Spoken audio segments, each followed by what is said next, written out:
10 ใบ 6 เดือน 10 ลองไหลมา 11 วันปีคริสต์2เองใบ 4 เดือนออกตุลาไหลมา 9 วันดำริจงพลาลอยตึงคำวิ่งบุษีเขาจะเขาเลยมาเปิดผีปังตราอุมทมมสารเนเขาดัง15 วันว่าจะไหนเละพอกำเสร็จไหนพองหมดสื่อก็เอาฮะไปโหตราเขาไปถมตรานั้นเขาอ่อนกันส่งนายเมตตาถึงวินิยาสตวะตั้งสิ่งตั้งหลายห่มกันกำหนึ่งก้อนว่าจะไหนซื้อมาถมตราตั้งหมดตั้งสิ่งอ่อนกันหอมมือถมเอาดีๆว่าจอมหลังเขาจะปอกนางเย้าก็เขาขึ้นห่มกันส่งเมตตาซ้อมกันกว่า3 ปองเนี่ยเมตตาไว้วางกูคนนางให้กังละตังเป็นเมตตาไว้วางกูคนนางให้กังละตังเป็นเมตตาไว้วางกูคนนางให้กังละตังเป็นเมตตาไว้วางกูคนนางให้กังละตังเป็นเมตตาใส่เฮาห่มหอมเบาให้เศร้าละทีกินเมตตาใส่เฮาห่มหอมเบาให้เศร้าละทีกิน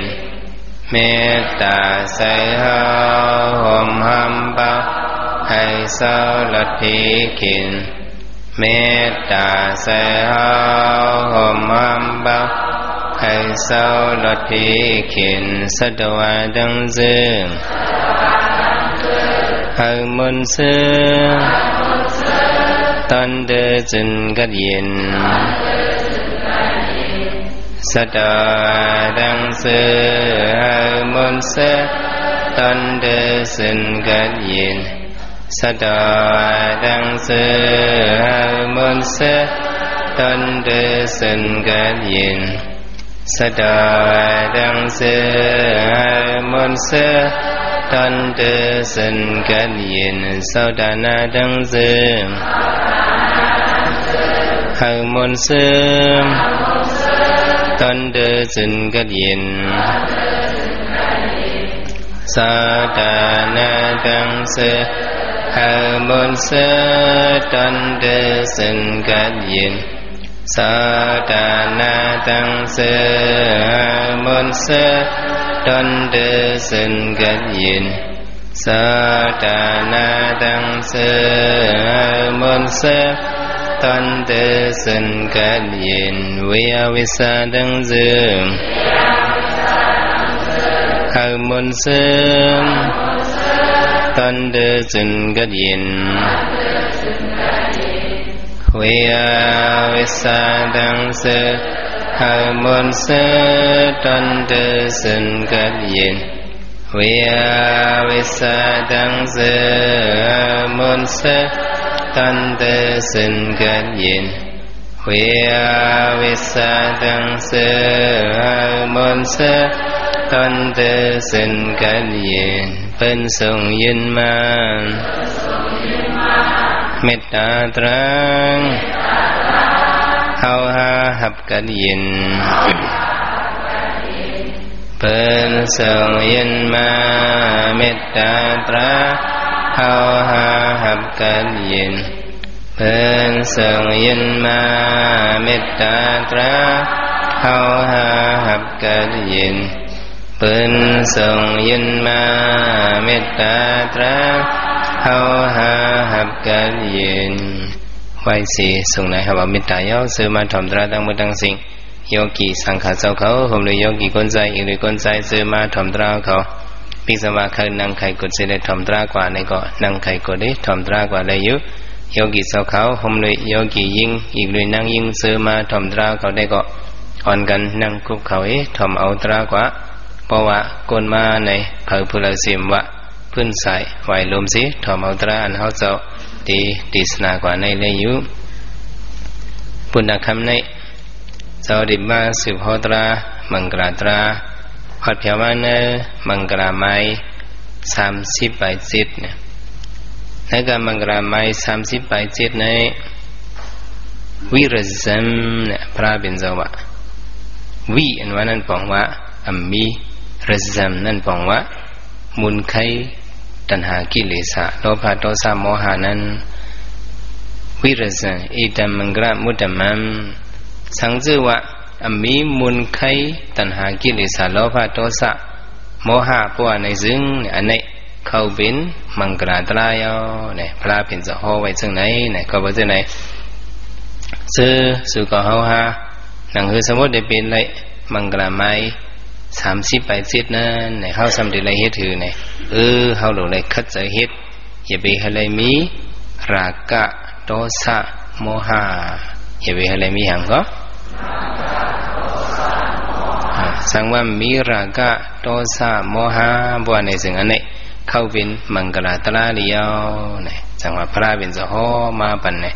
มังกรอันกำดุนเนี่ยกำบน้ำนำมันเป็นปุณดาบห่อบันปุณดาบเพลเนี่ยเสียเจ้าเขามังซื้อเนี่ยเขาว่าได้มันเป็นปุณดาปกุจันตราสูงเนี่ยกุ้ยกะซื้ออันจันตราใบมีนะเนี่ยก็มังกรอันนี้มันจังไรห้าเนี่ยไล่อยู่สองไล่อยู่ไล่อยู่เฮาถึงเป็นเพราะว่าผู้ดูศีลว่าในศีลก็มังกรไม้37อันเป็นวิริยะเนี่ยมันกับกายเฮาเนี่ยเฮาไล่ว่านั่นเขาเป็นคนผู้ดูศีลเนี่ยก็หนังหือราคะโทสะโมหะตีกังยันตีมุดลิกิอีมังนั่นเฮาคัดเจอว่าในสิ่งอันนี้เขาเป็นลองตั้งมังกรอะไรอยู่ว่ะจำหนังอันโยกีเขามาคัดเจอเหตุการณ์วิปัสสนาตราในพ่องยามเร็วๆในว่าเขามาทัดถินสินด้วยว่าในสิ่งอันนี้เป็นทางในเขามาเหตุการณ์วิปัสสนาตรามาเขาอธิษฐาน15 วันนี้มาเหตุการณ์ในจงเจอตาโลภะเยอะใช่เมื่อนั้นในเป็นสังในเป็นวิริสัมเนี่ยเป็นอังก็วิริสัมมีมูลไขติเจอว่าเนี่ยเนาะสังว่ามูลไขติเจอมีว่าในจังอันนี้เข้าเป็นตั้งฮิตเท่านั้นเข้าเป็นตั้งฮิตมีมังกรตั้งฮิตมีสังก็อันโยกีเขามาค่ะใจเหตุการณ์ตลาเนี่ยจงซ้ำเก่ายังอ่านมาเหตุการณ์ตราในอ่านเฮโตซาเก่าเยอะในสองใจเรื่องนั้นจะแต่แม้เรามาเหตุการวิปัสสนาตราในย้อนเบอร์เขาแค่หันหยันตราในเขาสั่งมาเหตุมันจือเลยว่าเขามาคัดใจเหตุการณ์ตราเฮโมหะเขาเยอะในเรื่องนั้นเต็มใจสองใจจะก็ว่าจะในวิริยะในลองเลยมีราคะโทสะโมหะนั้นพระเป็นเจ้าว่า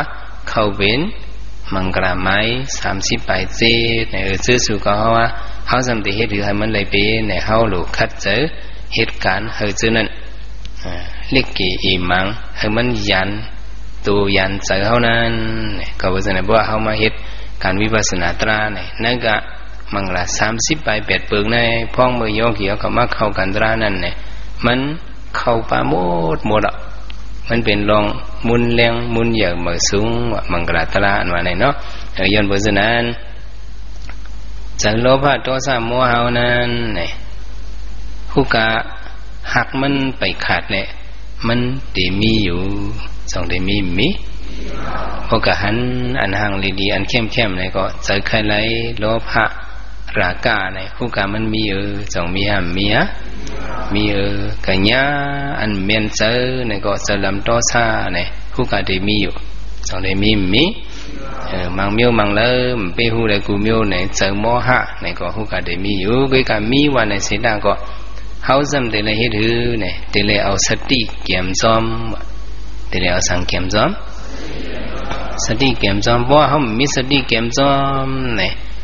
โลภะก็อย่าบ้วนเผาโทสะก็อย่าบ้วนเผาโมหะก็อย่าบ้วนเผาราคะโทสะโมหะอย่าบ้วนหน้าเผาว่าในจึงอันนี้เขาสร้างเป็นหางเนี่ยสร้างทุบพิขินสร้างเป็นหางก็เพราะว่าเจอเขาแห้งราคะอย่างน่ะโทสะอย่างน่ะโมหะอย่างน่ะเนี่ยสร้างเป็นโยกาเนื้อตูเนื้อคิงเนี่ยเป็นมาง่ายๆก็เอามาด้วยที่เนื้อสัตว์ก็อันหนึ่ง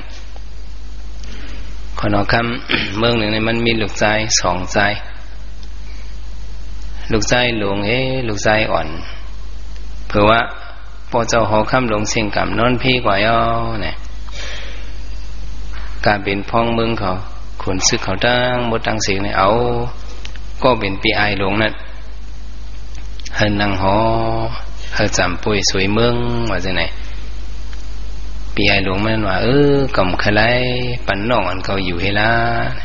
ก็ได้ก็ดีอยู่ซื่อๆอยู่ๆก็เอาสัมปันน้องใจมันเฮ็ดขนอคำไปด้วยพอน้องใจมันเป็นขนอคำวันเมืองเนี่ยก็เป็นปีไอมันไปก็อยู่ที่วันเถิดนอนตีหนึ่งอยู่กัดๆเย็นๆก็เอาเนี่ยเพื่อไปก็อยู่ที่วันเถิดเนาะเนี่ยซ้ำก็อยู่ที่เฮิรนสถีก็เหตุการณ์จอยสถีก็หูทางว่ามันเป็นคนอยู่ๆเนี่ยเจอมันเหตุการณ์เพื่อจบก็จบขึ้นมาหูว่ามันเป็นลูกใจขนอคำลูกใจหลวงขนอคำเนี่ยสถีลงในสังว่าจอดีค่ะเนี่ยอย่าไปเหตุการณ์เอาเนี่ยอยู่เศร้าดีเฮิรนขาวเนี่ยขาวดีก็เฮ็ดเลี้ยงไรเนี่ยเฮ็ดเลี้ยงหาเลี้ยงกล้าเลี้ยงขายเลี้ยงกว่าตั้งเลยก็ในเมืองเขานั้นสำกิบขอนดีกว่าสักที่ลงสังว่าจบเยอะเนี่ยเมืองเอาไหนเนี่ยก็ขายปุ่นดักเขาในมันหยาเพื่อเนี่ยก็ว่าจะไหนเจ้าเฮ็ดลิเกปองเขาบันก็เป็นน้องใจเจ้าดำดีวานเฮาไหนอย่าไปให้เลยเก็บขอนเนี่ยวะให้ลอดขอนสีกามเนี่ยมันก็เต็มลิเกต่างกว่าน้องใจมันก็วานเขาวานให้ลอดขอนแน่เนี่ยว่าเห็นน่ะเนาะเนี่ยสักทีเนี่ยก็ทางกะไข่วันกันมาดูหันลุ่มละขอบเจอเหนือขุนใจก็เป็นปีไอเนี่ยขอบเจอเหนือมาไหนมีสังก็มากลมก้อมน้อมแต่มัน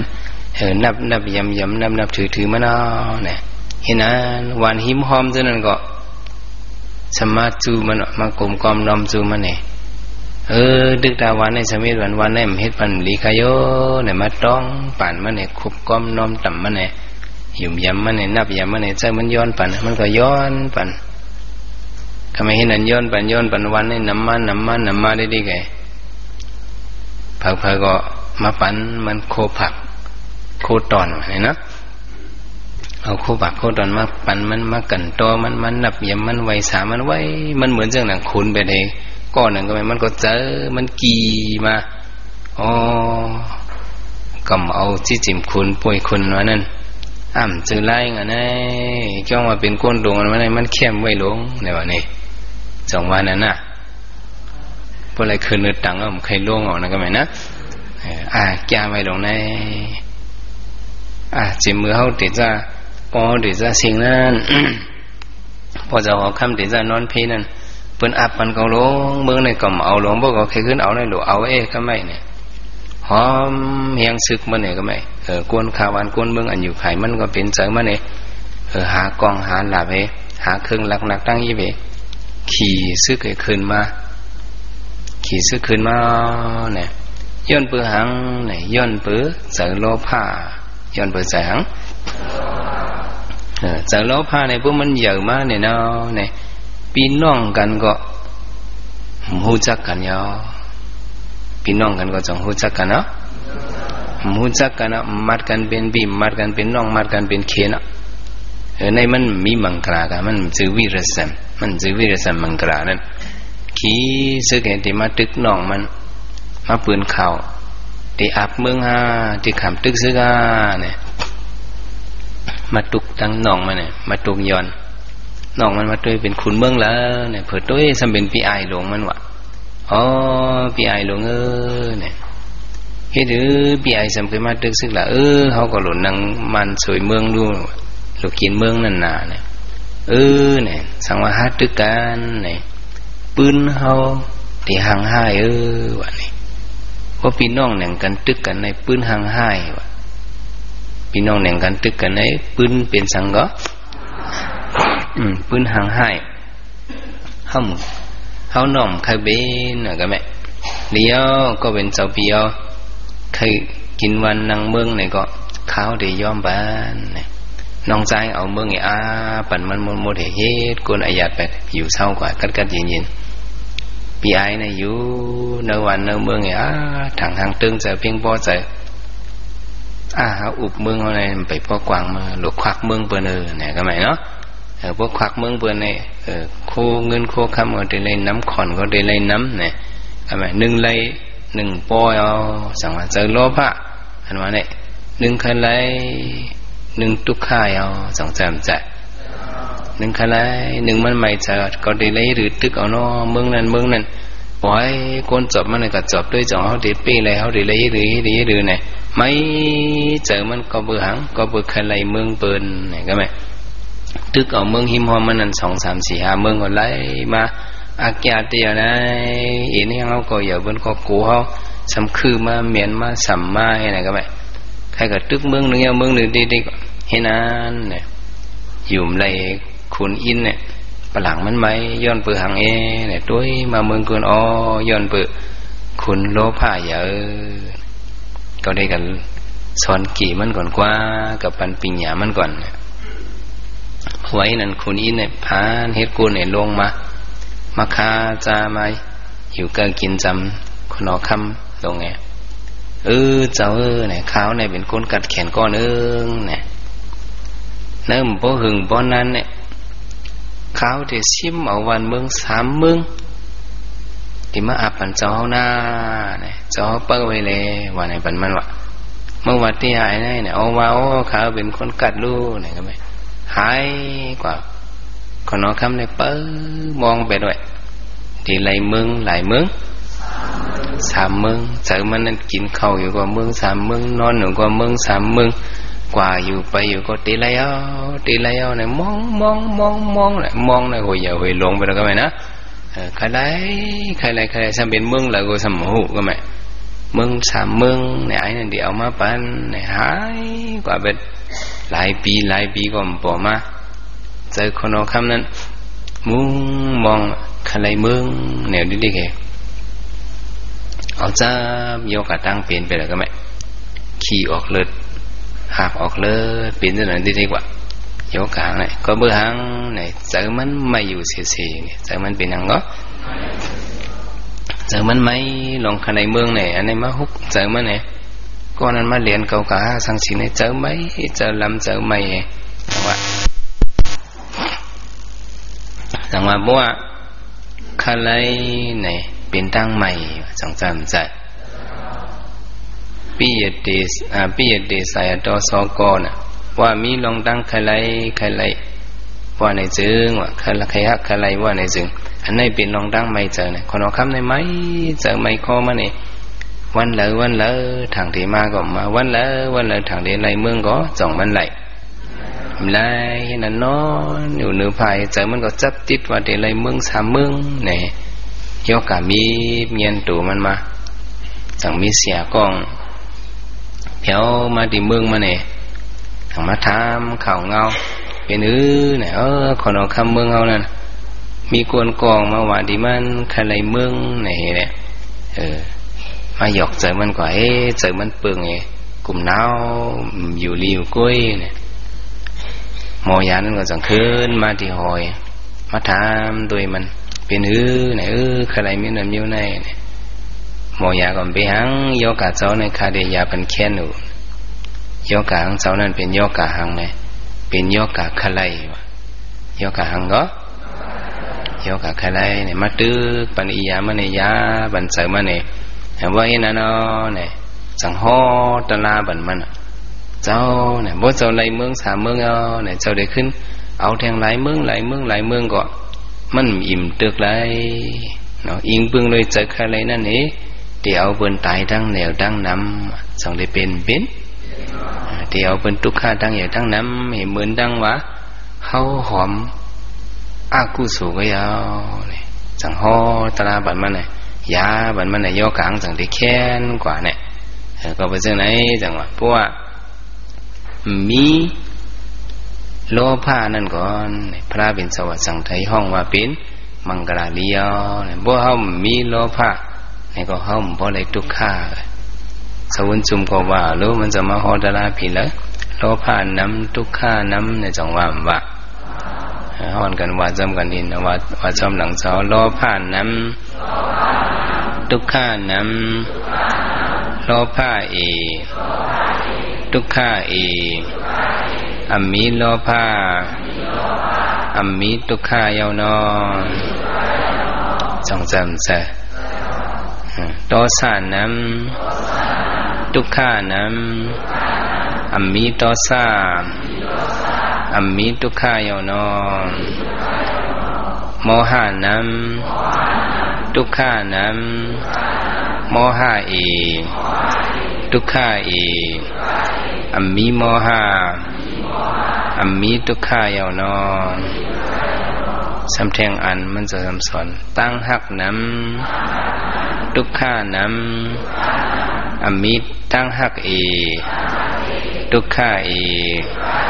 อัมมิตั้งหักอัมมิทุกขาเยาวนอนจงจำใจในพระเป็นเจ้าก็ห้อแบบปีติใส่โดโซโกเนี่ยว่ามีลงตั้งหักเนี่ยก็ตั้งไม่เจอเนี่ยมันมีมาโดยขนอคำประสิทธิโกสลาพระเป็นจะว่าพวกหักในตีไรไม่เนี่ยว่าจะไหนนั่งหอคำมานี่กะสมาเจอเนี่ยขนอคำมันสมามึงนั่งมิวผู้หญิงหยันตื่นเนี่ยพระเป็นเจ้าก็มาว่าหังก็เมื่อมันจะว่ายังไปด้านสุดเมื่อสมบูรณ์ว่าเจอเอาในเอาในว่าจังไหนดินั่งหอคำนั่งหอคำเนี่ยเจ้าปีหอคำเนี่ยเนื้อหังเนื้อหอในเนี่ยเจ้าปีเอาหักเผอเนี่ยก็หักลูกยิงอ่อนก็นั่นมันจะมีลูกยิงอ่อนกองหังลีหักเปิ่นน่ะบัวเจ้าปีเอาหักลูกยิงคนนั้นเนี่ยหักเตี้ยหักเตี้ยสังว่าลูกยิงอยู่ลีเนี่ยเจอปีที่เป็นเนี่ยไม่เจอเนี่ยพระเป็นเจ้าวานั่นน่ะพอมีตั้งหักเนี่ยก็ตั้งไม่เจอในเมียวในจองเจอเนี่ยสองติดเทียงไรพระเป็นเจ้าเนี่ยเจอเตเนี่ยมันเหมือนได้หับขามาคนออกคำโฆษณาเนี่ยนะอย่างนี้นั้นก็ไม่สังว่าเฮาบ่เลยเป็นมังกรไม้30 ไปจิตในเนี่ยโลภะนั้นเนี่ยอย่าไปแห้งเหยื่อเพียวบ่แห้งเหยื่อเพียวในอันนี้เจอเฮาก็ตีเลยทุกข์บ่เจอเฮาทุกข์ไหนดูเฮาก็จงตีเลยทุกข์ตีเลยทุกข์เนี่ยย้อนว่าจังไหนวิริสัมเนี่ยอย่าไปให้เลยมีลองเจอเก่าเศร้าเว้าลำนานเนี่ยเฮาดูเลยมีเจอหังดูเลยมีเจอซึนเสือตีเลยมีเจอหังก็เจอซึนเสือเนี่ยดูเฮาก็ดูซึนเสือเจอเฮาก็ดูเลยซึนเสือกับไก่เลยลองว่าซึนเสือเจอในเป็นไข่เป็นมูลเนี่ยอันหู้จักอันในเลยตนากว่าเนี่ยเป็นเพอว่าในถึงเป็นเจ้าสุลปานเป็นเพอก็เจ้าสุลปานอันมันเจ้าเนี่ยจัดก่อนวันหลังจัดหนึ่งเหลียวในยามเป็นคนเอาข้ามมีหยันผู้จักเฉพาะอนิจจะมันกึมเนี่ยว่ามันขี่เหนือปองจ้างเลวันเลเมืองว่าให้นั้นก็แดดก็ไม่มาผลมุกก็พุกมาหืงก็ย่อยไม้มันเอาแผ่นขาวผืนหนึ่งมาจีดหน้าผักมันว่ามันจีดหน้าผักมันเอาไหนมันมาล้อมตัวแผ่นผ้าจีดนั้นไหนเก๋าเศร้าเว้าลำกว่าแล้วเจอมันออกว่าแผ่นผ้าจีดในมือเจ้าตึกเหมือเซออยู่เก๋ามาจีดที่ไหนเก่าเศร้าเว้าลำกายเอามันคืมลงง้อยเนี่ยแล้วเจอมันออกว่าหูจักว่ามันคืมเนี่ยปอกหนึ่งแบบนำฮะปอกหนึ่งฮะปอกหนึ่งเลี้ยวให้นั้นเนี่ยเย้ากว่าจัดมันนี่กะถึงหนังปานมันมาปานเพราะว่ากำลื่นสุดอันที่มาเพราะว่าในเนี่ย มันมาเป็นหลานใจสัตถิเมืองราชโจเนี่ยธนาสิทธิมาเป็นลูกหลานใจสัตถิเมืองราชกหานะลุงสัตถิเนี่ยก็เนี่ยสามีไว้ลูกยิงสาวก็หนึ่ง ลูกยิงมันสำหางลีหางงามปันออกกว่าลีทั้งเลยเนี่ยปันอยู่ไว้ก็เฮือนนี่เสือไว้ในเฮือน ฮ็ดไว้ห่อลงสูงส่งให้ปันลูกยิงมันอยู่ไว้ลูกยิงมันก็เป็นสาวมาทิ้งเตทิ้งวะก็กะทิ้งไหลลูกยิงมันสำลักหลอมหักขาเจ้ยเขาเนื้อเฮือนอะไรหลอมเล่นกันเนี่ยเอามันนั่งจับสันติไปท่าบ่เป็นไงอูว่าเมียเขาเตะเหี่ยมเขาตายเนี่ยสั่งลักไปจอมขาเจ้ยมันเหมือนกันทั้งจึงนางปฐาสารีนั่นเนาะไปก็อยู่ที่วันเถิดนี่ถึงหนังมันนั่งตัวลงมาเนี่ยจำเทียนเลี้ยงลูกมาสำคุกสลายปอเมมันติมือเลี้ยงกระเฮือนเนี่ยย้อนขออนุญาตดิโผมันก็มปันอย่าไปมือโพสูมือเนี่ยเขาได้สั่งอะไรผัดกันผัดที่พวกโกสั่งผัดได้ว่าจังไหนชอมีมันถึงดิโผมันเมียวเนี่ยมีในลักไปมามือมาเกิดลูกใจมันจอมตังเนี่ยตั้งอันว่าในความปาริห้องว่าปันทกาเนี่ยก็ว่าต่างๆชื่อลูกใจมันว่าปันทกาเนี่ยอีนั้นผงเอาขึ้นจอมมาไข่สว่างมือเฮือนในย้อนเปิดอันเลี้ยงลูกไว้หนาตับหลูมือก็แม่ลูกเขาก็เพิ่นเลี้ยงเอาขึ้นมืออยู่ที่วันเนี่ยขึ้นมืออยู่ที่วันเนี่ยถึงหนังมันนั่งตัวลงมาแดงอีนั้นขึ้นปอกมามือขึ้นลักมามือในก็มาเกิดจอมตั้งก็อันเป็นนั่งปฐาสารีนั่นเด้ผูมันมาไข่ตายไปอันได้เด่นใจซึ่งนั้นผูมันมาไข่ก็มาหาไหนเกิดพันลูกชายหลวงเขาจึงมหาป่านี้ลูกชายอ่อนเขาชื่อว่าสุรปันทกาในเหี้ยวนะไอเกิดจอมตั้งเนี่ยนั่นน่ะชื่อลูกชายขาก่อนนะไอตั้งในนั่นน่ะเนาะเห็นอันไหนตั้งชื่อลูกชายขาเพราะว่าลูกชายขาสองก็อยากมาเนี่ยเล่นจอมกันตั้งลูกอ่อนเปิดในเล่นจอมกันเขาเนี่ยซ้ำมีเงินคือประกับพิษเปิดมาเป็นสวาดีขาสองข้อพี่น้องมีเงินคือพี่น้องนะว่าดีขาข้างสมถะแม่เขาเขามีปีมีน้องง่ามีพอมีลูกสีก็เวลาเนี่ยว่ะมีเนี่ยปู่สูในเป็นสัตที่ลงมึงอย่าใส่จูเนี่ยวันไหนก็อ่อนเอามือแลเนี่ยเขาเล่มหัดมือจอมอ่อนดังลูกชายไงมือถึงดีมึงอย่าใส่จูเนี่ยเอาลูกหลานในเมื่อนี้นาตื่มันอ่ะเมื่อเจ้าได้ก็จัดลำพวกใครพันไตก็กับว่าหันนาหลานเอาในเท่กับมุมเปียนเอานะหายหลายแบบหมดอ่ะในมีเจเมื่อก่อนตัวทางทินเลี้ยวเลยนะไอ้นั้นก็เขานั้นว่าเมื่อในใครสลีหน้าตาเขาก็มาเป็นลูกยิงเลยอย่าไปมาอยู่ซ้อมเขาอ่ะหลานเมื่อสองก้อนในเขาเดี๋ยวเอาเลี้ยงไว้สมัยหลานมันเลี้ยงไอ้เมียเขาก็ทำปั้นไว้เคยลูกชายมันขึ้นเนี่ยเพราะอยู่ที่วันนอกเนี่ยซ้ำที่พานปั้นอยู่จอมปู่เขาได้ซ้ำใกล้กว่าที่จ้องกระถมตะลาว่ากระถมตะลาเนี่ยหลานมันซ้ำจอมกระถมเนี่ยจะเนี่ยจับมามีถัดใส่ตะลามาอันเป็นก็ปีไอมันเนี่ยถึงว่าอายุมันไหลมาเนี่ยย้อนเฮ็ดนุ่งสั่งแบบนุ่งเดืองไปเลยเป็นยาฮันชื่อว่ามหาปันทกาเนี่ยมันจะเป็นยาฮันตากว่าเต็มเช้าเต็มเจียวพอเห็นแล้วนะเนี่ยอันเป็นน้องมันสุรปานเนี่ยก็ซ้ำคอยปีไอมันวะใครนุ่งเหลืองเสื้อหนังปีไอมันเนี่ยก็ย้อนปู่เขาก็จะเป็นก้นนับยำพระราตราเหลี่ยมที่เหตุการณ์นี้ในเขาปู่ห้ามในปั้นหลานมันกันนุ่งสุรปานเนี่ยซ้ำยันมันสำลีวะเป็นห้องมันสุรปานยันทึ่งเนี่ยวะเนี่ยวางเจอก็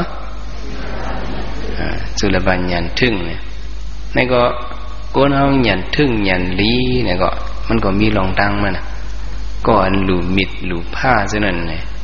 อันนี้มันเทียบอะไรภายเนี่ยเป็นว่ายันภายเนี่ยวะทำไมอันเป็นสุรปานในเฮียงหยันมันสำทึ่งบ่เป็นอะไรกาถาโหนึงเกียงนึงว่าทั้ง3 เดือนก็มันไล่โหลืมหางหยันมันทึ่งน่ะเห็นนั้นย้อนเปิดสังหยันมันสำทึ่งบ่ไหนจึงจัดก่อนวันหลังเมื่อปานพระเป็นเจ้ากัสสปานสุรปานในซ้ำเป็นโกนกัดหลีกแขนหลีกปิฎก3ของในไหลไว้หมดเจ้ายาหนอนป้าหนึ่งยันซ้ำพอลีซ้ำทึกแย่ลีกอ่านลีกโอมลีก จุลปัญญานี้เนี่ยซ้ำกับหยอกมันวะซ้ำกับเยืองมันซ้ำกับชี้นี้มันกะเนาะเพราะว่าเจ้านั่นอันนี้ก็เนี่ยจุลปัญญาก็อยู่หิมมันเนี่ยเพราะเจ้านั้นว่ายันเดินนิมิตาว่าเมงกลินสาเนี่ยเพราะเจ้านั้นเกียกลิกมันอะไรอยู่หิมปนย้ำโถเนาเม็ดดำมาว่ามังกลินสาซ้ำกับหยอกเปื่อนตัวไหนกันเนาะโยสามนาโพสกุณาสาสะโดย้อนกินมันนำโพสกุณาสาสะโดทำกับว่าซึ่งไหนหยอกบนเจ้าอย่าไปมาหยอกข้าข้าวหยันดีเนี่ยอย่าไปหยอกข้าเนี่ยพระพระโคตุสุวินากันนะมันก็ยิงไปเนี่ยเย่ตาที่เปิ้นติดชิ้วเลยลิกนั่นมันก็เฮ็ดให้เปิ้นนั่นเลยลิกว่ะก็เพราะฉะนั้นวดอันนี้ซ้อมตอบแหละถึงมาจัดกำลื่นเนี่ยสุลปันเนี่ยเอาเป็นสุลปันยันทึ่งเนี่ยไปแล้วเนี่ยเป็นสุลปันหังก็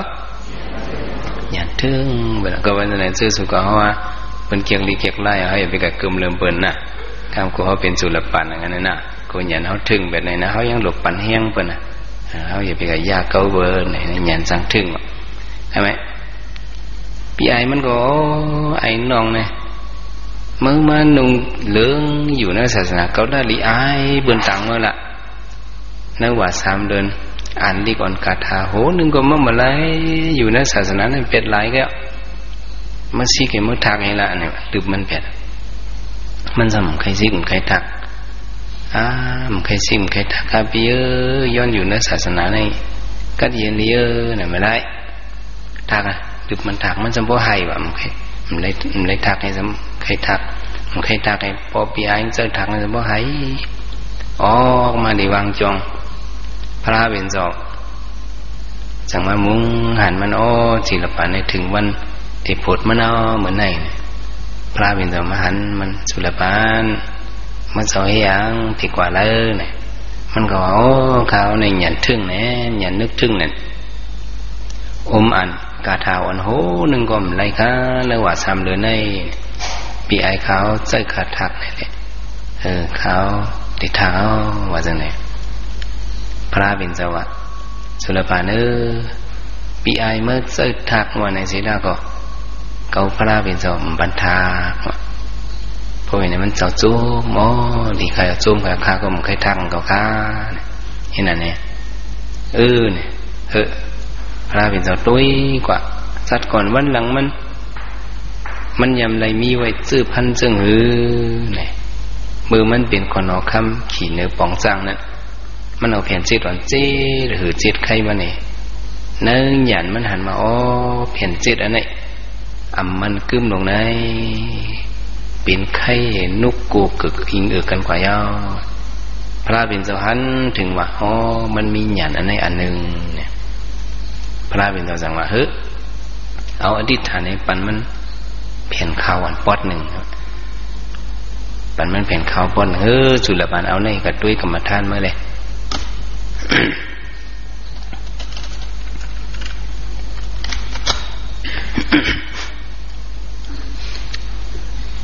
จุลปันเนี่ยเอาแผ่นอันในกระตุ้ยเฮ็ดกรรมฐานมาเห็นมากับนุดนิด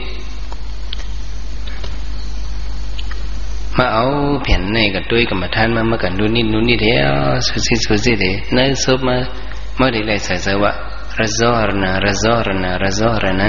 เป็นมูลเป็นพองเป็นมูลเป็นพองเป็นมูลเป็นไข่มาว่าจังไหนดิกหน้าเนี่ย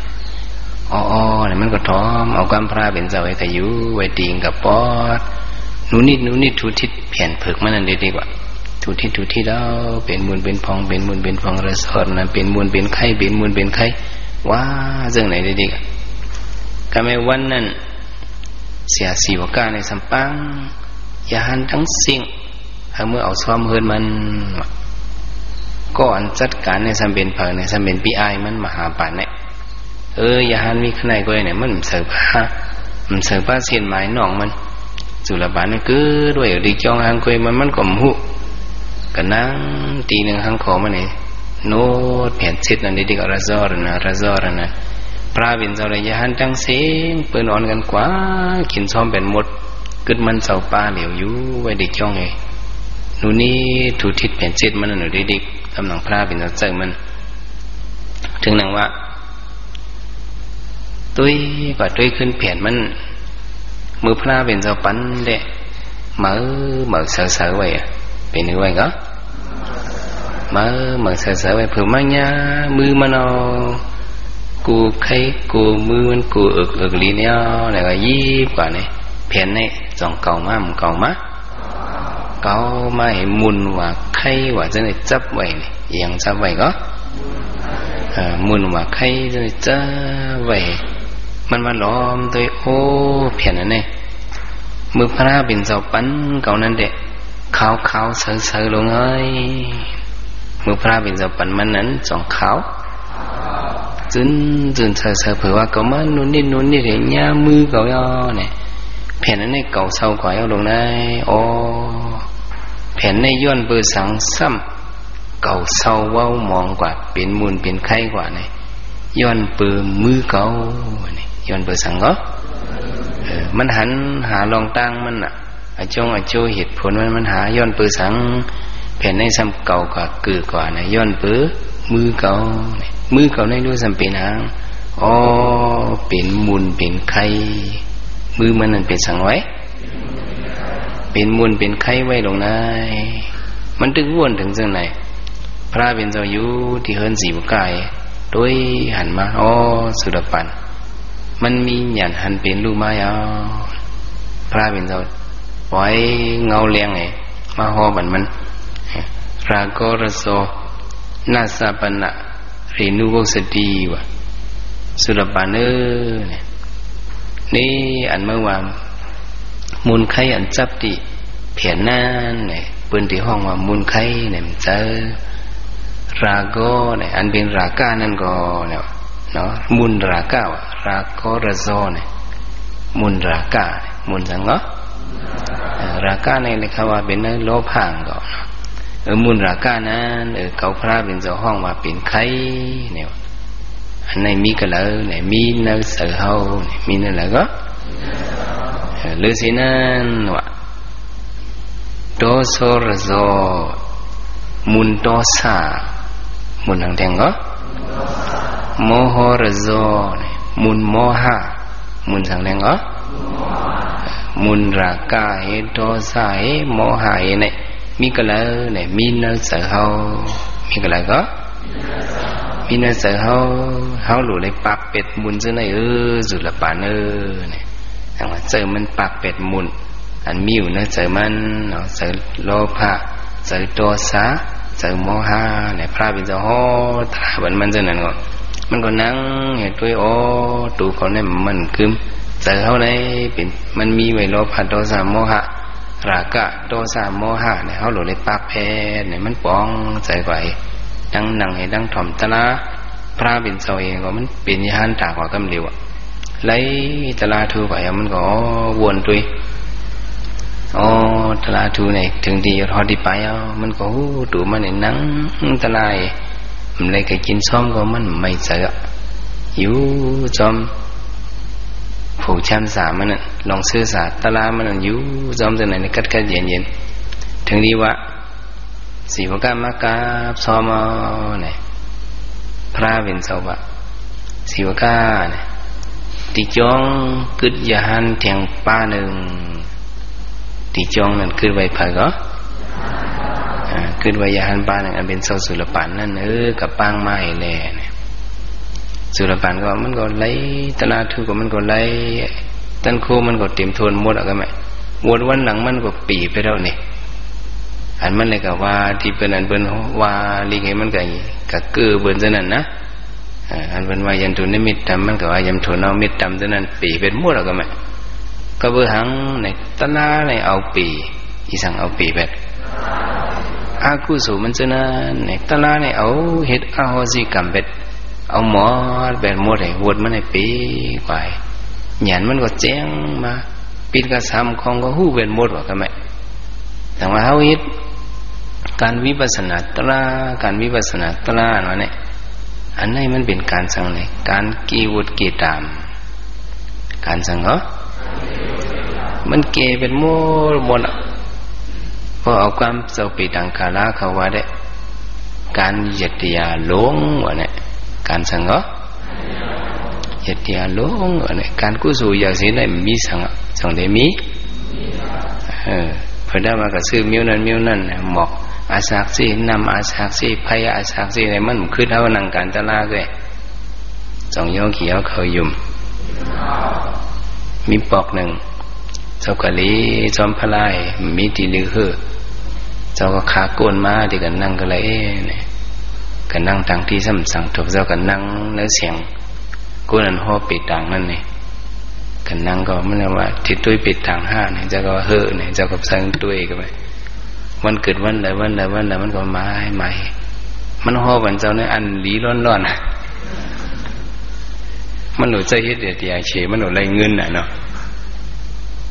ถ้าก็ว่าเฮ็ดไหนเจ้าหลุดเฮ็ดไหนหลุดตีนข้างในมีกิ่วข้างในมีกิ้งข้างในมาสอนนับนี่เจ้าว่าเมียวเฮ็ดเนี่ยนะเจ้าว่าที่มันเมียมไรเจ้านี่ที่เป็นว่าช่างตายกว่าเนื้อว่าจังไหนวะนะเมียวเนี่ยอย่าเดี๋ยวเข้มนิดนึงก่อนเจ้าว่าจังไหนบันมันเนี่ยเจ้าให้ยังล่ะแล้วนั่งการกรรมฐานเนี่ยวิปัสสนาเนี่ยนั่งการวิปัสสนาโบเฮ็ดวิปัสสนาได้ลีมุรำตับเฉยออกมาจากไหนวะเนี่ยนะแล้วในเจ้าปีต่างก็ว่ามาด้วยสุรบันเนี่ยวันหลังมันเอาหยันมันถึงอยู่นั่นเนี่ยเผื่อว่ามันว่าเหตุการณ์ตระถึงดียอดฮอตที่ใบกว่าเนี่ยวัดมันนั่นปีกว่าลูก2 ปี5 ปีย้อนเพราะฉะนั้นการวิปัสสนาตระเนี่ยเป็นการอันเกบุตรเกตัมเนาะมันแห้งมันไม่เยอะแต่อื่นเนี่ยแห้งมักกุศลผูกกุศลเนี่ยกรรมวันหลังเขาเฮ็ดมานะอันนั้นมันจะก็สัมสละแต่ที่เอาตกงาไล่กับเป็นตริสันปิตตาอสุรเกะเนาะที่ได้กัดขาเปิ้นถือคอเต็บปัดฉะนั้นมีไว้ตั้งอย่างตั้งนำการติดตายฮุกตายจ้าตายฮุกตายให้ฉะนั้นมีตั้งนำอ่านบ่มไรนั่นเนี่ยว่ามาเหตุการวิปัสสนาตระเนี่ยมักกุศลผูกกุศลนั้นบ่มาเต็บแปนเนี่ยกรรมมันลิมลักตาได้ปัญหาสังขารยาวลงฉะนั้นเนี่ยมันเต็บเป็ดมุนโมดเนี่ยจังว่าแห้งวิปัสสนาเนี่ยแห้งอย่าเสียบนยาวมักกุศลเนี่ยแห้งอย่าเสียบนยาวจงใจละก็เพราะฉะนั้นโยคีเขาเนี่ยยะเตียเขายะเตียพระวินเจ้าอันดีเสียบนเนี่ยเป็นการอันเลอในจงพาหูเป็นการอันเลอการวิปัสสนาในโยคีเขาสามารถว่าเหตุการวิปัสสนาเนี่ยเพราะว่าเขายุ่มย้ำเด็ดๆว่าเนี่ยเขาขึ้นขึ้นตัวเขาขึ้นสังเหรอขึ้นตัวเขาจอมตะลาเพ่นว่าจอมตะลาเพ่นเนี่ยการเขากูสามกูเปิงก็มันสั่งถูกซ้ำกันหมดหมังมิ้วเขาลืมกว่าเนี่ยก็อันลืมนั่นเขาเป็นคนเหตุการณ์ท่าเนี่ยอันเขาลืมกว่านั่นเนี่ยยังก็เป็นอันเลียเนาะอย่างว่าตะลาเนี่ยพอยุ่มก็มันย่ำพอยุ่มตรงเดียย่ำพอยุ่มเดะยามเขาหลบไว้เจอนักนาให้ยุ่มไม่เฮ็ดจอมตะลาดิกๆบ่เนี่ยจึงการเขาเฮ็ดสังก็มันสั่งถูกเป็นปางกูมิวส่วนไหนเขาหมดเจอวิปัสสนาเนี่ยมีหมอยาลง ที่อเมริกันก็เป็นนิโคลมาเขาการตราดิเมืองมันที่อุปาขิงเขาเนี่ยมันก็ฮู้จักสะพอเป็นลุยมันขึ้นมือกว่าเสียลงสมาธิมันไว้การตราในวิปัสสนาเนี่ยมันหมดเจอคือก็มันเจออะไรกูมิ้วเอาพรหลีมันในใหญ่แน่นมันก็เมาสะจัดเห็นอันในมือขึ้นมืออยู่เมืองมันเนี่ยมีวันหนึ่งลูกยิงมันสำหนาวลูกยิงอ่อนมันหนาวมันก็เป็นวอยางก็คัดเจอยามเขียนลมหนาวลูกยิงมันถึงมาปักปลาย4ปักปลาย5น่ะลูกอ่อนเนี่ยตาปุ๊ตั้งตาปุ๊ลึกปุ๊เผิกซะบ่ออกปูนปวกก็ส้มเนี่ยมันก็ว่าลูกยิงอ่อนก็เนี่ยติ่มได้เอาเนี่ยมันก็จังนี่ถือมันก็ว่าโอ้สาลงเอาสั่งไว้ว่าการวิปัสสนาตราเนี่ยเจ้าเลยกุฏิว่ามั้งเขาได้เจ้าตุ้ยเนี่ยมันตึงกลุ่มพระตราสังฆาเสียสมัยหอเอาลูกยิงมาไว้ในตักมันเฮียงเนี่ยมันนั่งตะลาไปเอาลูกยิงมาเสือในตักมันเนี่ยนั่งตะลา ยักตลาสะพอเป็นรูต้วยสารเป็นวิญญาณเลยตัวมาเลยเสือไว้เห็นนะแต่มีหมอกเศร้ามันนิดกันไหนลุงยิงมันอันเนื้อเหลือเนื้อไหมนั่นเนื้อกึ่งกลางเย็นไหวมึนตามาย้อนกินนำเนี่ยอ๋อมันก็ว่าโอ้ตลาในพรดีมันเยอะตีลงในเนี่ยเจ้าเลยกุมโยนี่เจ้าเลยจังหือก็เจ้าเลยกุมโยก็อย่าไปกับเจ้าที่สามตัวเอากันเนาะคำจะสู้คำว่าเจ้าเลยกุมโยนะเพราะกับเฮ็ดฉะนั้นก็เป็นชายสองลุ่มเมียวเขาหลุดเฮ็ดซื้อๆยู่ๆผมซื้อยู่ทำตรงได้ไรได้ตลาดนั้นมันเป็นมิวสื่อมิวงอกเงียบนั่นไหลกันนะเอาหลุดเจอสื่ออยู่เอากล้าขายในก็เฮ็ดการวิปัสสนาเอาเปิดเสียงเปิดกาดเขาในก็มันคลายดีเนี่ยก็เขาเอากุศลเอากุศลมากุศลผู้กุศลนี่มันเข้มแหลบสุรปานในไหนก็อวดมันปีก็หมดปีนกระสามกองก็มันหู้ไปเด็ดพุ่งดันโคก็เยอะมีมาสับสมอรธรรมอรราโภภายหลังมันเป็นมาปฏิสัมพิดาปัตตาเนี่ยเต็มทนแบบหมดมันก็อยู่ที่จ้องไอ้ตัวกว่าที่พระเป็นเจ้าเลยพี่อายมันซุ้งซ้อมมีอยู่ดีเฮิรนเสียสิวกานั่นมันก็ตัวอ๋อพระเป็นเจ้าจะเข้ามาปังก่อในเนี่ยมันหัวนะทำไมก่อนปังนั่นก็ไม่ติจองคือด้วยอย่าหันไหลปะปาเหลียวจุลปันเนตันโคมันผ่านเห็นว่าอย่าหันเหียงปาใช่ไหมกำพองก็เย็บสังการกำพองก็ซักสังการกำพองก็ปัดยิ้วกำพองก็นังตะลากำพองก็ไปสร้างเจนเอากำพองก็จุกเหเอาตะลายเนี่ยกำพองก็วาลิกคนก็มาด้วยติจองเขาว่ายานขึ้นปางไว้มีเป็นเหียงเนี่ยว่ะขึ้นแอนหลงมือว่ะกระดาษเสียสิวข้าเสียยานขึ้นปางก็มันเจอมีเป็นเหียงเนี่ยว่ะว่าคือก็เนี่ยยานมีเป็นเหียงในข่าวว่าเนี่ยกับปังเจ้าสุรปานมาเลยเนี่ยพระเป็นเจ้าว่าจังไหนก็ไม่ก่อนเนี่ยคนใจก็เนี่ยขึ้นแอนกว่าที่จองกระด้วยเขามาปังเจ้าสุรปานข้าเนี่ยมาปังไปก็มาปังเจ้าสุรปานข้าเนี่ยก็ไม่สุรปานสัมพันธ์เฮ็ดตูงเบิ่นกันเป็นมดเป็นสุรปานเป็นตั้งเฮงก็ไม่ก็ในก็ว่าเก่าเป็นสุรปานก็นั่นก็ว่าเก่าก็เป็นสุรปานนะก็นั่นก็ว่าเขาก็เป็นสุรปานนั่นก็เป็นสุรปานนั่นก็เป็นสุรปานนะก่อนมาปังเนี่ยเมาลิงไปแล้วตัวอีกก็แล้วก็ทำเป็นสุรปานอยู่กูก็ว่าก็ไม่นะอ้ำไปเจอเนี่ยขึ้นแอนมือที่ขึ้นมือหลัดถึงสิวะเป็นหื้อเนี่ยอาโลเป็นสุรปานกูก็ให้เอามามีตั้งเฮงเป็นสุรปานตั้งเฮงเดริคาเนี่ยพระเป็นเจ้าก็สุรปานเนตันครูมันอะไรเนี่ยเนี่ยเมื่อขึ้นกว่าที่จ้องพอมากว่าเนี่ยเจ้าอย่าหันอันจำเมื่ออันที่หันอันตั้งเบนนั่นกับปังเมื่อโดยกับยิบสังการมันเจ้าปังเจ้าสุรปานจ้าคาเมื่อว่าจังไหนล่ะพระเป็นเจ้าสอนมันว่ามันก็ขึ้นกว่าดิจองกับหันเจ้าอย่าหันอันตั้งปาอันตั้งเป็นสุดๆนั่นก็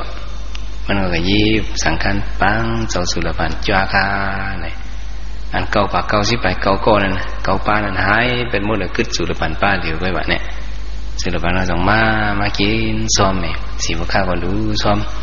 ขมายานสังขารที่มือเนี่ยพระเป็นเจ้าสัมปันปุณพรเพอเนี่ยปันสุรปานโหตลาปันเฮเลเนี่ย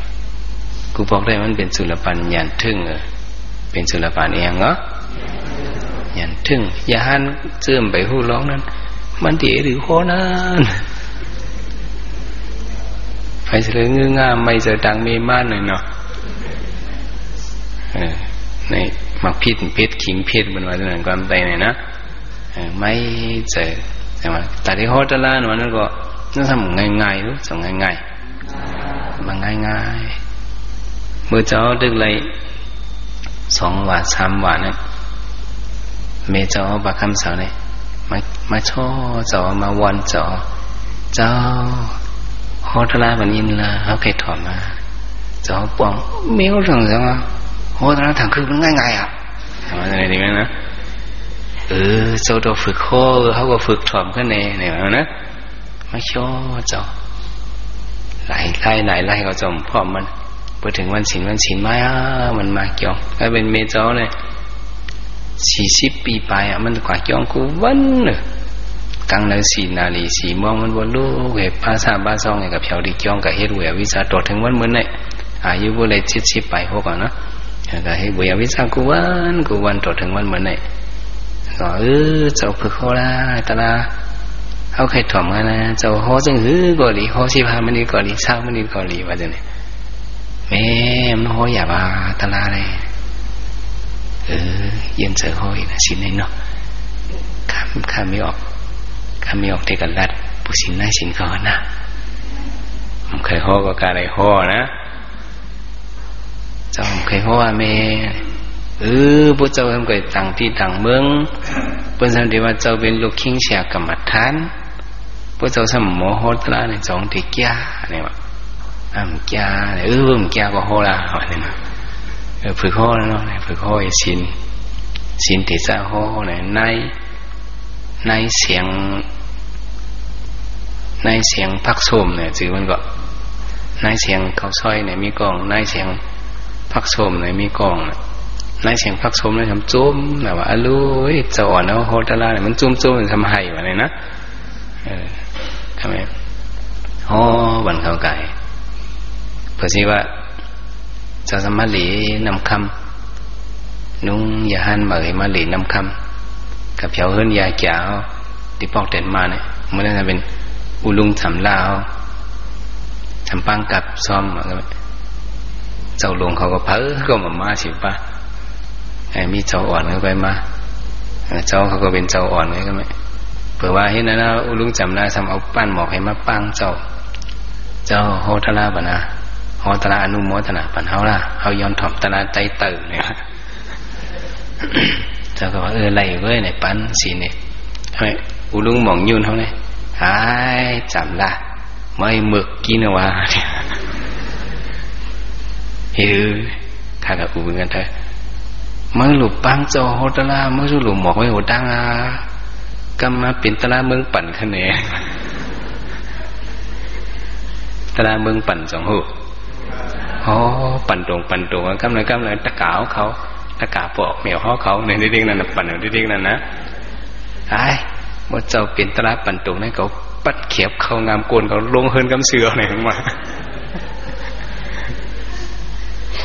ก็ไม่เปิดถ่อมไปเผื่อสีข้อกะก่อนไรซ้ำข้อกะเอาหมอมาในวันนี้นะในจุลปันนั่นก็ได้ข้อตะลาเขาเสนอก็ว่ามันดีหรือข้อป่าเขาส่องเพ้อเนี่ยเนาะเปิดกันไปมือมัวแต่ยานเขาจะว่ามือคือจุลปันนี่มันจะว่าเดี๋ยวข้อตะลาเป็นเข้มดีๆงามๆเป็นพวกอ้ำสิ่งว่าเนี่ยนะนั้นจังว่ามุนไข่อันมีที่อกที่ใจเขามีอยู่นะอกมกไว้นะใจเขานั่นพอเขาปากเป็ดไหล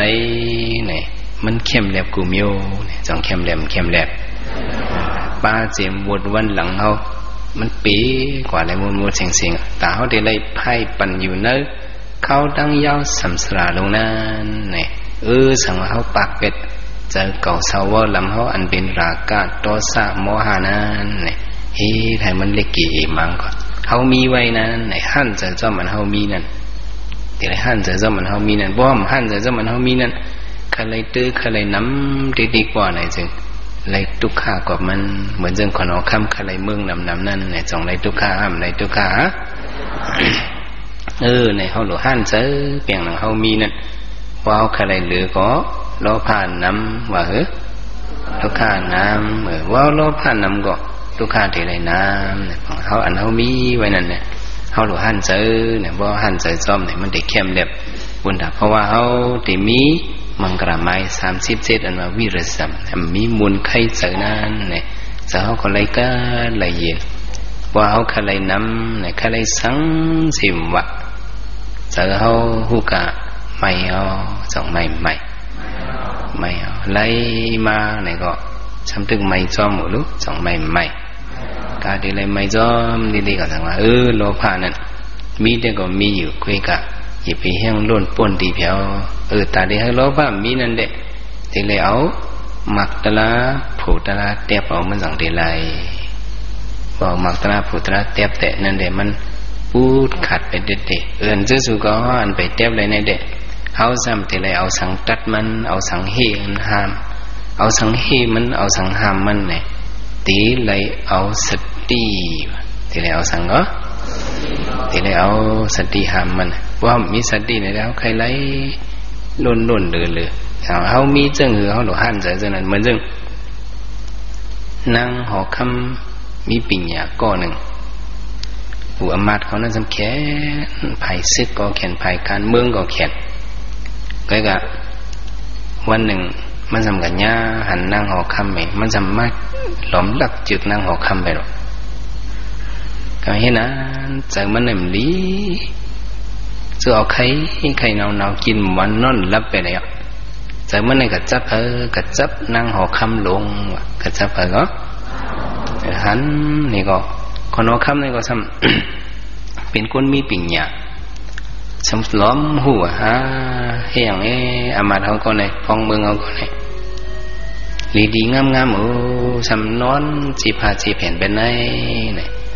เฮ็ดถือก็มันจะซับสู่นางเอาเนี่ยคนเอาคำสมว่าจะในปันมันบ่เป็นไหนเฮาได้ไรหรือละสุกะชอนมันปิญญามันให้แลเนี่ยนั่งเอาคำกว่าเนี่ยเฮ็ดอียากว่า3 วันเฮ็ดอีหยังกว่าก็ยา3 วัน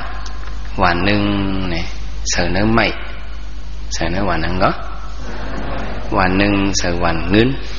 แทงวันหนึ่งเสนอวันคำยาเด้เหมือนกันด้วยจังจำจ้ะเขาไม่นั่งหอคำกันในปิญญามันเอายานั้นเสนอในวันไม่กับตึกปันอามานั้นกิน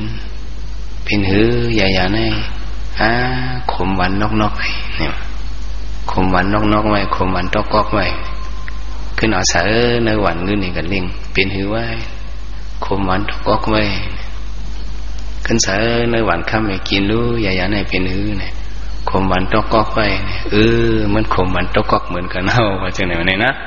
วันไม่ก็เอาวันเงินก็เอาวันค่ำก็เอาจังหวะเขาหลุดหูจังหวะมันเป็นมิวเหลียวก็จังหวะหันเขาไล่มันนั่นดูหันเฉยคุยว่าจังไหนก็อย่าไปเจอจับวันค่ำนั่งหอค่ำไหนใครว่าจังไหนก็นั่งหอค่ำเป็นปิ่งยางนั่นนะในปุ่งในอามาเท่ามีไว้วันไม่ในก็กินในวันไม่ในก็มันก็อิ่มอยู่ในกันเนาะในจังหวะอย่าไปโลภะอย่าโวโลภะอย่างไหนเจอเขาไล่ทุกข์าจังไหนทุกข์าวิริสามเนี่ยเจอมุนราคะโทสะโมหะนั้นเนี่ยอย่าไปให้อะไรมีเขาหรืออะไรปักแต่พวกมันมีมาเขาแบบปักในเต้ก็เขาหรือเอาสติห้ามจับมันไว้ช่างเป็นไรในได้ก็เอาหยันตละหยันวิปัสสนาในเหยักปันกำเหลวแต่เลยเอาหยันสังยักหยันวิปัสสนายักยากโดยใจเขาในในเป็นใจโลภะออกมาเอาเนี่ยยักใจโลภะนั่นเองเจอโทสะออกมาเนี่ยก็ยากเจอโทสะนั้นโหเจออาวุธจิตพันไหนยาก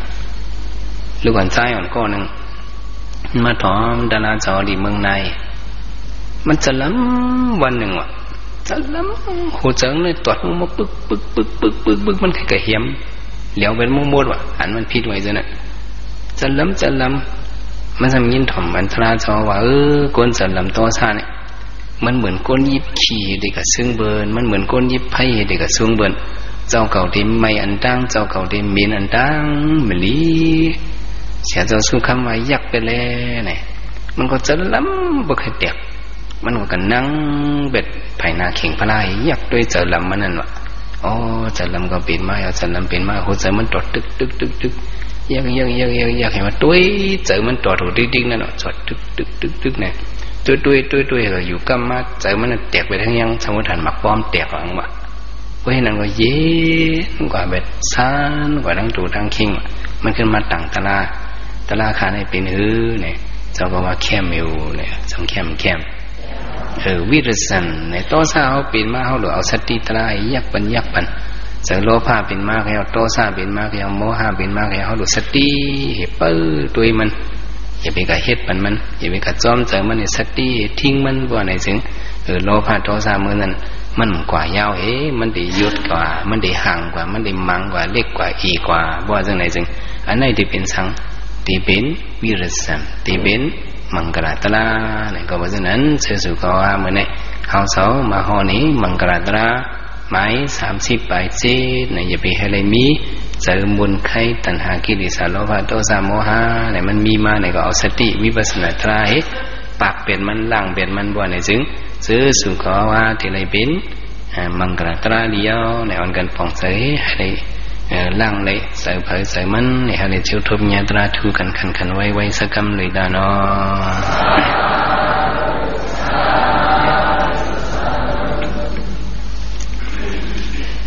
กุศลมี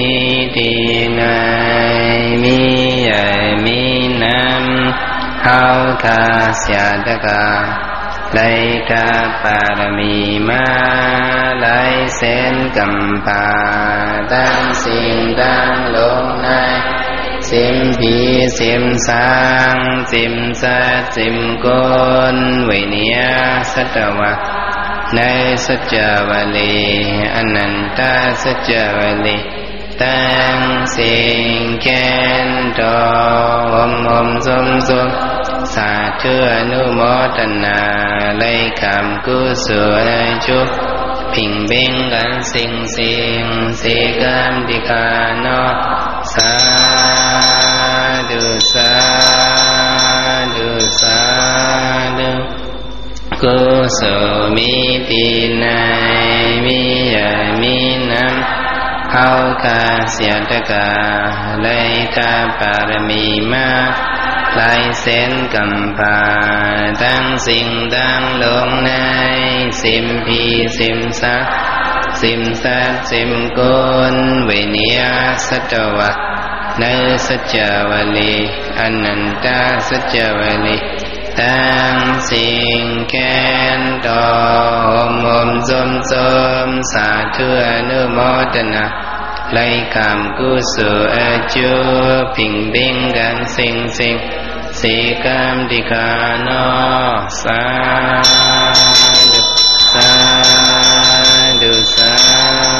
ธุกุศลมีที่ไหนมีใหญ่มีน้ำเฮาคาเสียตะกาไลทาปารมีมา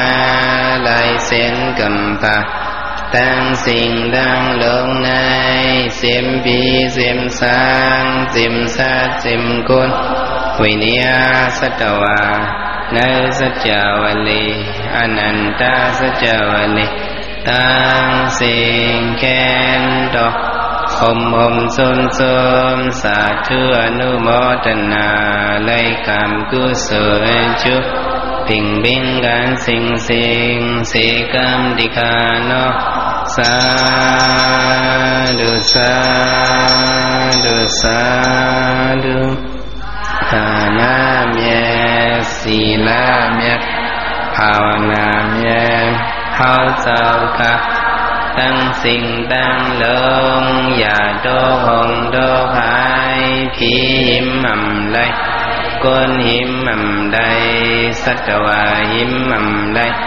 ย้อนปากฟังไว้ในมกุเจโอค่ะต่อเตติยจัมสาอมตะนิพพานาดิกาเยนสิกรรมดิกาโนสาธุสาธุ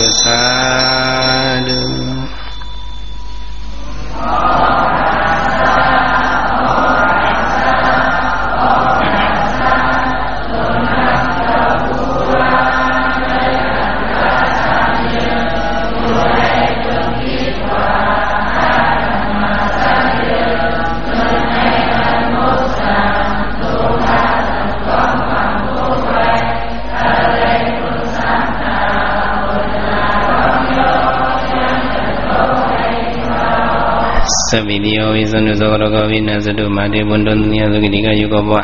อภิวาทนาสิริสนิสมุทธัพสะยิโนสัตตาโลธรรมอุตันตุอายุโนสุขัมบาลัง